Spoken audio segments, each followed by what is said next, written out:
Assalamualaikum warahmatullahi wabarakatuh. Anak-anak sedang menyaksikan channel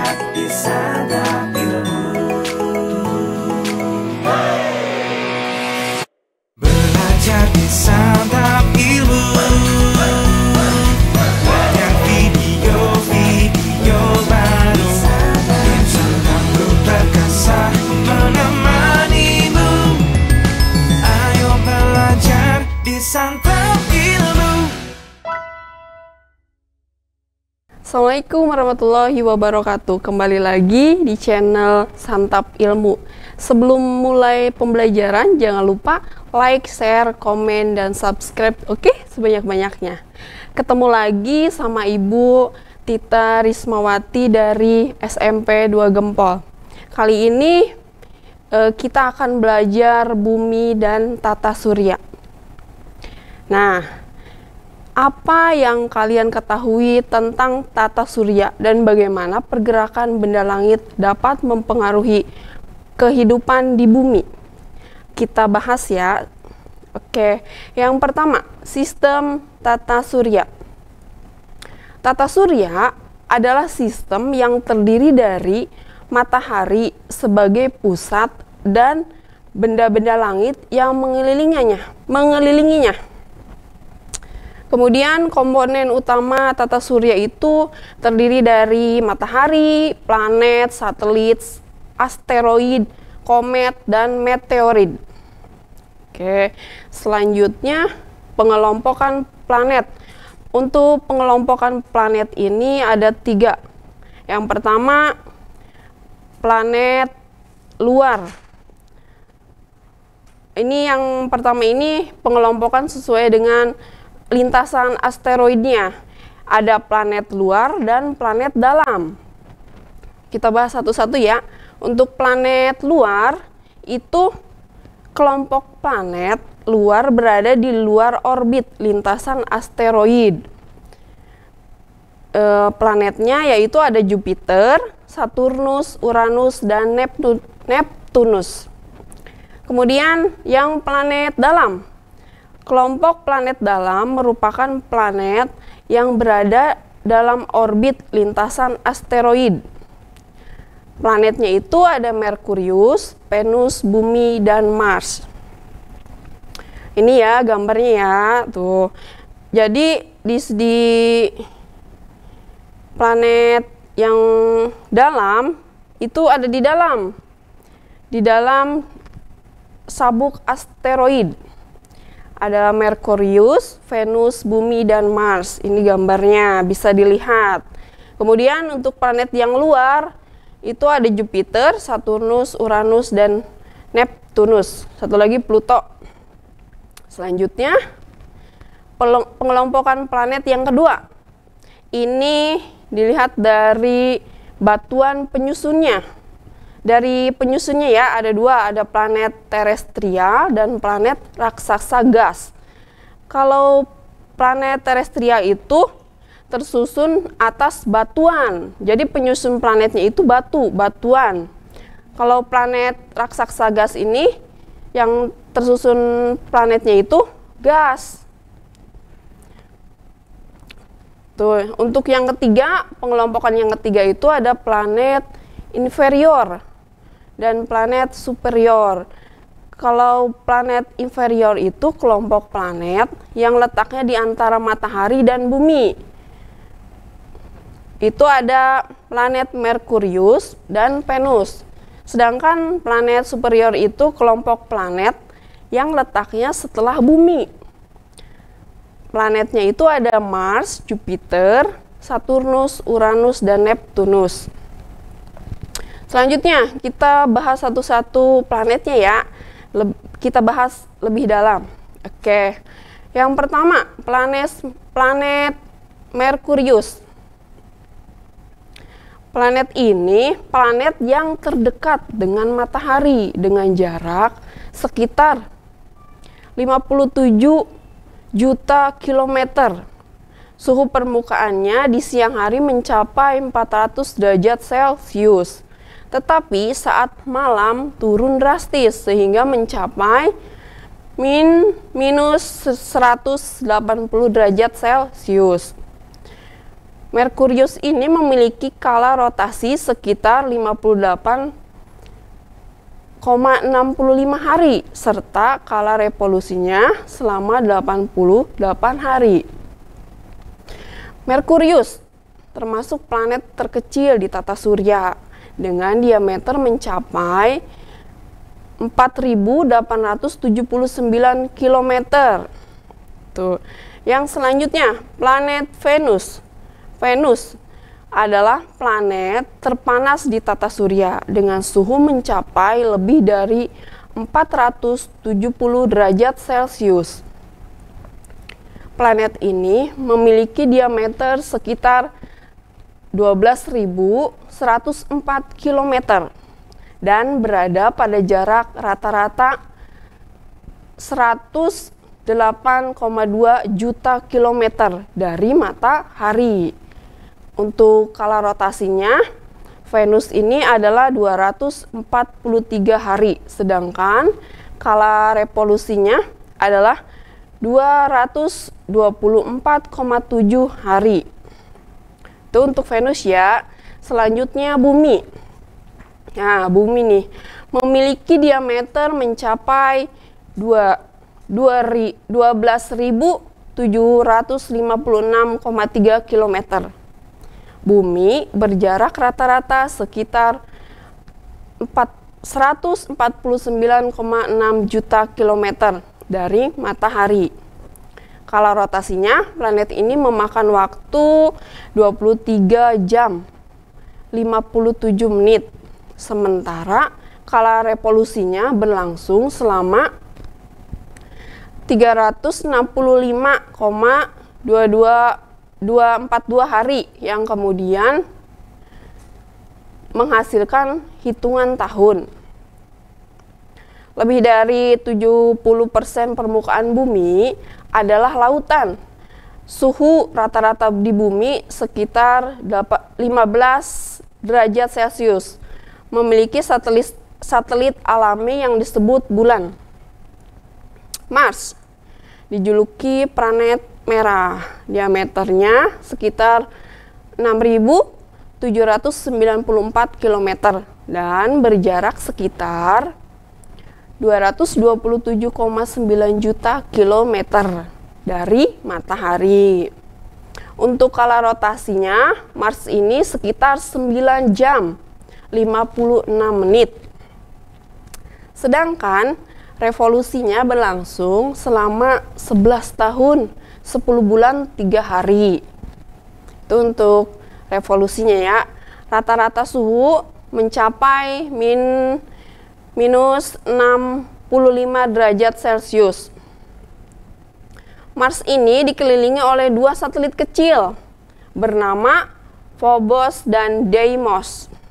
Itu ya untuk Mars ya. Selanjutnya Jupiter.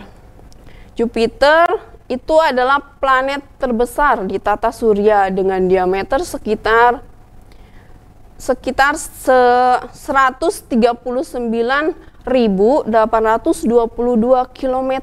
Ini terbesar ya planet di tata surya. Planet Jupiter berjarak rata-rata sekitar 778,3 juta kilometer dari matahari. Kala rotasinya memakan waktu 10 jam 40 menit. Sementara kala revolusinya berlangsung selama 29,42 tahun. Itu Jupiter. Kemudian Saturnus. Untuk Saturnus berdiameter sekitar 120.536 km dan berjarak sekitar 1.433,5 juta kilometer dari matahari. Berotasi selama 10 jam 40 menit. Sedangkan revolusinya selama 29,42 tahun. Itu untuk Saturnus ya. Untuk suhunya sangat rendah, mencapai minus 140 derajat Celcius. Nah, untuk planet Saturnus memiliki 18 satelit alami yang mengelilinginya. Hal yang paling mencolok adalah cincinnya yang terdiri atas batu dan bongkahan es. Itu ya, Saturnus. Kemudian yang selanjutnya adalah Uranus. Uranus, planet ketujuh dari Matahari dengan jarak sekitar 2872 km.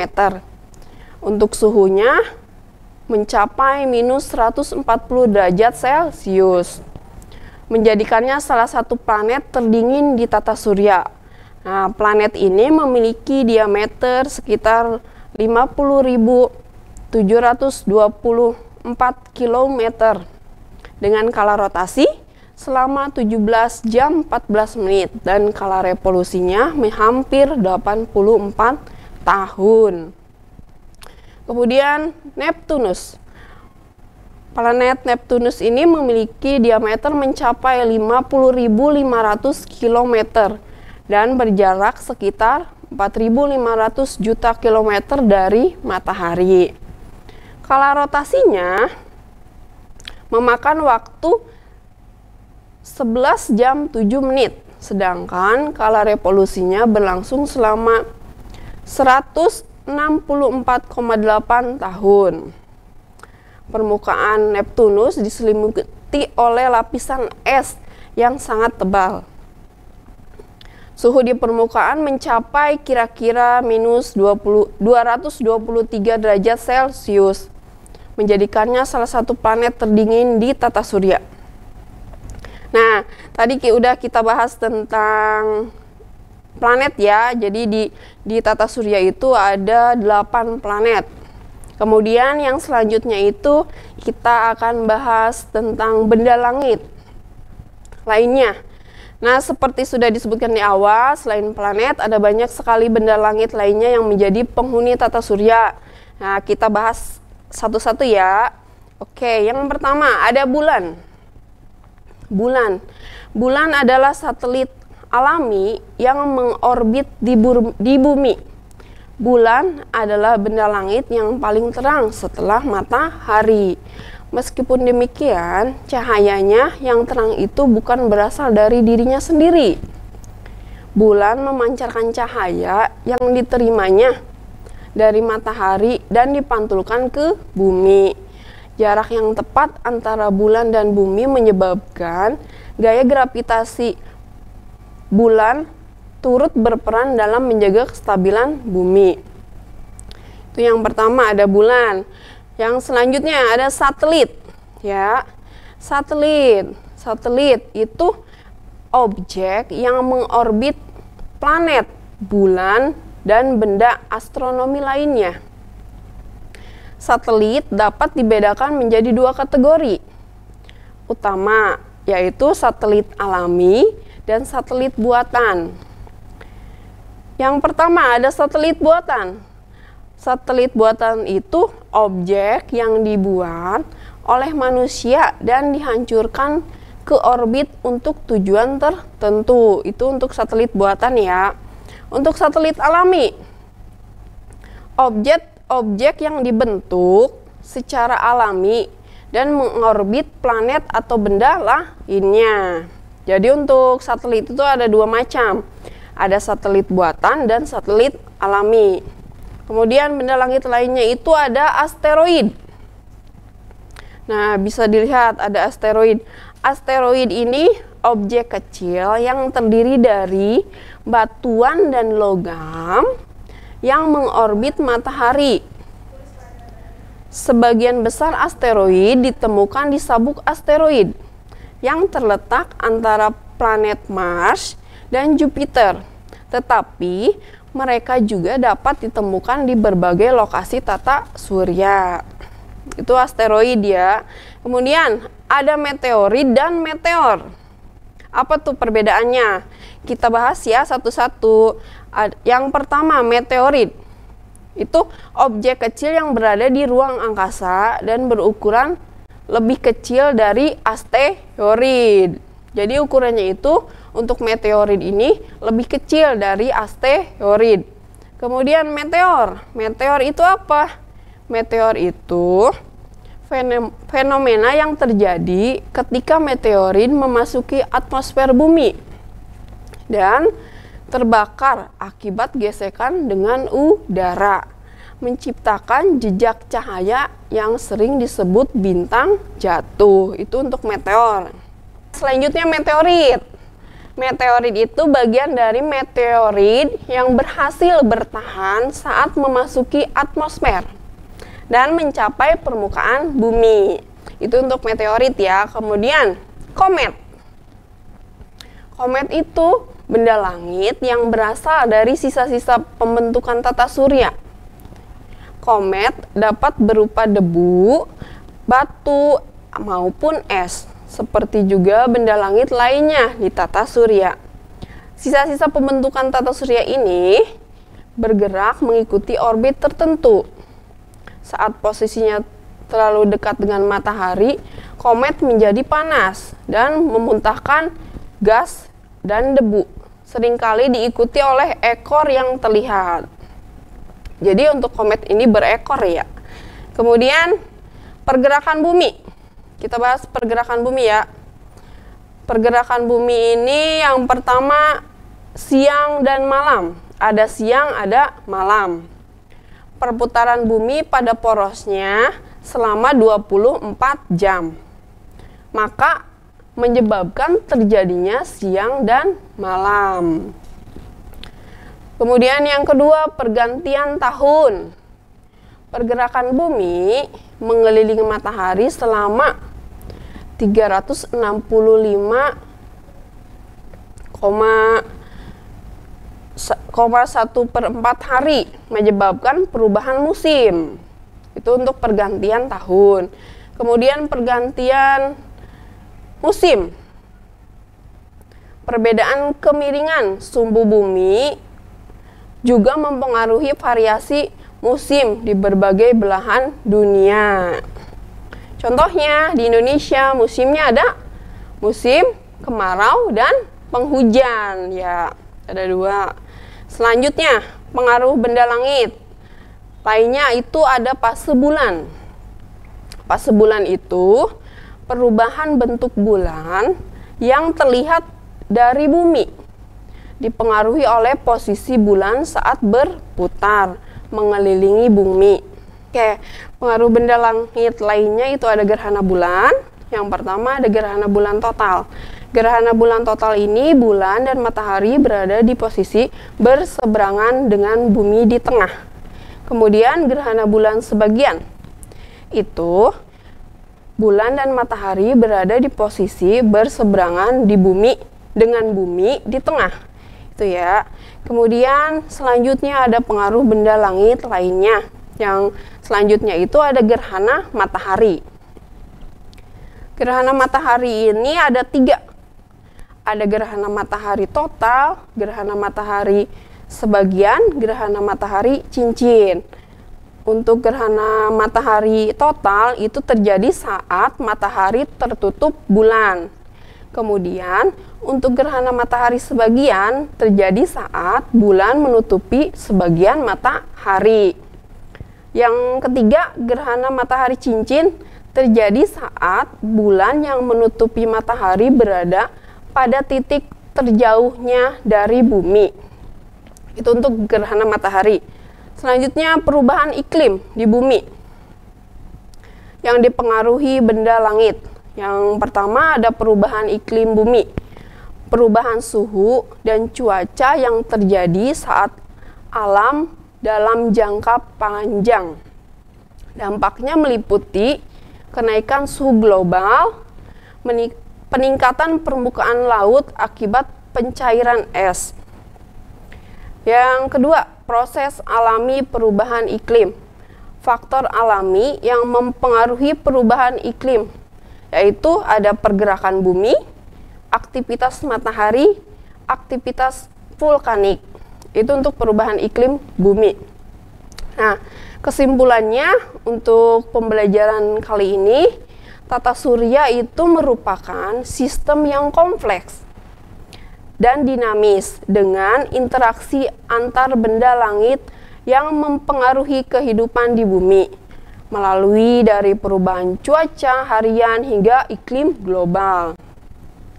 Nah, Untuk pertemuan kali ini selesai untuk materi bumi dan tata surya. Jangan lupa like, comment, share, dan subscribe channel Santap Ilmu sebanyak-banyaknya. Oke, Ibu akhiri. Wassalamualaikum warahmatullahi wabarakatuh. Terus dukung channel Santap Ilmu dengan like, subscribe, dan share konten-konten kami ke teman-teman kamu ya. Sampai bertemu di konten berikutnya. Ayo belajar di Santap Ilmu.